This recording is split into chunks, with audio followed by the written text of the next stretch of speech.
Today we're going to talk about carabiners. We have a number of different single action non-locking carabiners in front of us here. So they're single action because they only require one action for the gate to open and close. They're also non-locking. There's no way of locking that carabiner gate closed. We have wire gate and solid gate types of carabiner. The main difference between the two is the weight.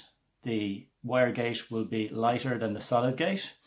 But also there's less moving parts in the wire gate. You can see here that the gate itself forms part of the hinge. There's just the spring action that allows it to close. Whereas with the solid gate carabiner, we've got these pins and moving parts inside there that can get jammed up with dirt and grime, forcing the carabiner not to open and close as smoothly as you would like.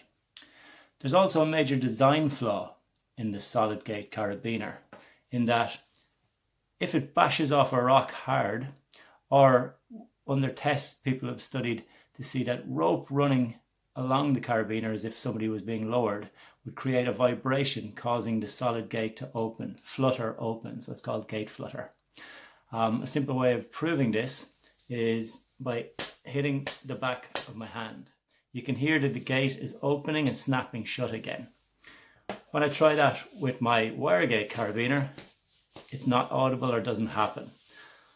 That's because of the weight of the solid gate itself. Once there's an impact force, it opens and takes a while to close, which doesn't happen with the wire gate carabiner.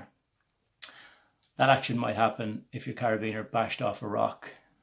There's many different ways it could happen.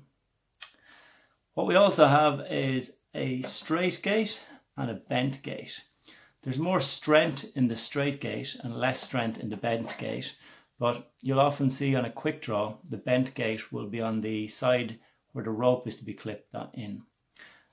It allows for a smoother clipping of the rope through the bent gate, as opposed to on the straighter gate, where your finger could run along it on the outside of the carabiner. It doesn't run into the carabiner quite as easily as it does with the bent gate. So for now, that's our single action, non-locking carabiners.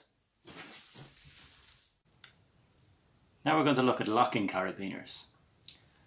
These two are double action locking carabiners, and this one here is a triple action locking carabiner.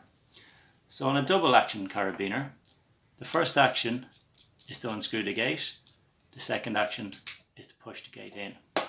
With a triple or auto locking carabiner, the first action will be to push the gate up, the second action will be to twist the gate, and the third action will be to push the gate in. And when you let go of it, it should spring back into an auto-locking position. So they can be safer than your double action carabiners.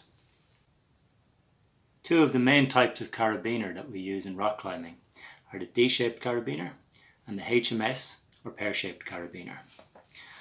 The D-shaped carabiner doesn't get its name because it looks like the letter D. It's because it's rated to be used directionally. So it's to be pulled along its major axis, and that's where it's strongest. The HMS carabiner can be pulled in different directions from this part of the carabiner, which makes it good for belaying or for tying two clove hitches to when setting up an anchor, as it'll be pulled off in two different directions.